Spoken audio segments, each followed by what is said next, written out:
Don't be rushing that.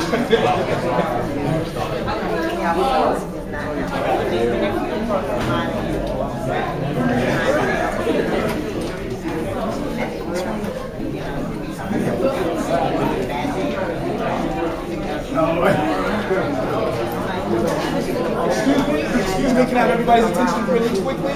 So at this moment, the reason why you're inside of this room, because we wanted to kind of break down the panelists and have a more mini discussion. So at this time, this is your opportunity for all the students or anyone that's interested in the medical field to ask any one of these panelists any question you have on the subject you want. So it's going to be very impromptu. Just raise your hand and kind of feel free to ask whomever you like. Ask anything. And this is your time to really gain that information that you all came here for. Please state your name and what school you go to. My name is Stacey Morel from Georgia State University. My question is for you. Okay. What was your GPA and MCAT?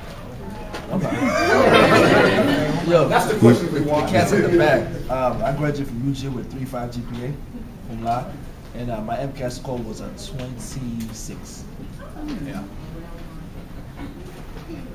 That's actually our average for the class. This class that came in was a 3.44 science, 3.5 overall, and then a 25 and 26 average MCAT. Another question? One at a time. Go ahead, ma'am. And then you're next, sir. I'm Ashley Jackson, and I go to Georgia State University. Right. I also have a question for you as well. At what point in medical school did you know what you wanted to specialize in, or did you know before? Nah, I didn't know before. I came in with an open mind. You know, I told myself I was going to apply. I was going to do something that fits me perfectly. So I didn't decide until like April 2011, in my junior year, in my third year of medical school. So I chose anesthesiology because it fits me perfectly. I get to work with different patients. I work with pediatric patients, all the way to old people, geriatric patients. You know, and I get to see a bunch of different surgery cases, intervene in acute care, you know, rather than chronic care. You know, for example, from the operating room, your blood pressure drops, I can get your blood pressure back up. Very fast-paced medicine. That's why I chose anesthesiology.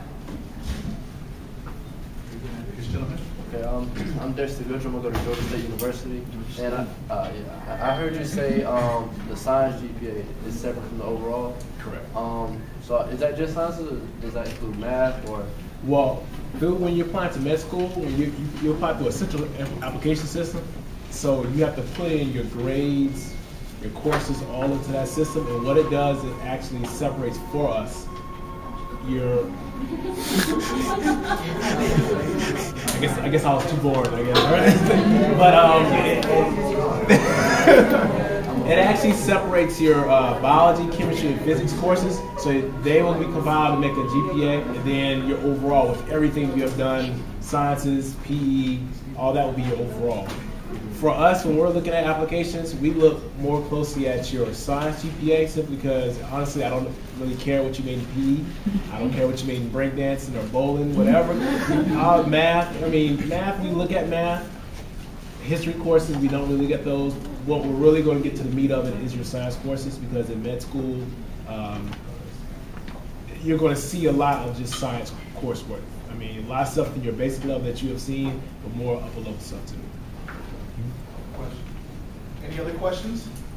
Okay, I have a question about the science GPA. Okay, so you know that some people major in non-science. So basically, do you look at just the required sciences for the GPA, or if somebody majoring in biology, do you look at all their science courses? You look at everything.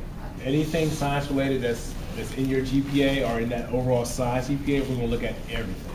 So if you are a non-science major and you just took, let's say this the basic level, which are just 8 classes, really, okay? True enough, you know, we are going to look at those, and they do give us a good indicator of how well you perform on science courses. But at the same time, if you're a science major, I'm not just picking on you, and let's say everybody else in this room are biology majors. You're in competition with everybody. That's actually how it looks in the application pool. So they have taken not just those 8 that you have taken, but they also have taken cell bio, micro, biochemistry, genetics. So they have taken a lot more upper level science courses. So for a non-science majors, just taking those 8 sometimes it's not enough. You still have to take some additional courses because you want to show that you can become competitive.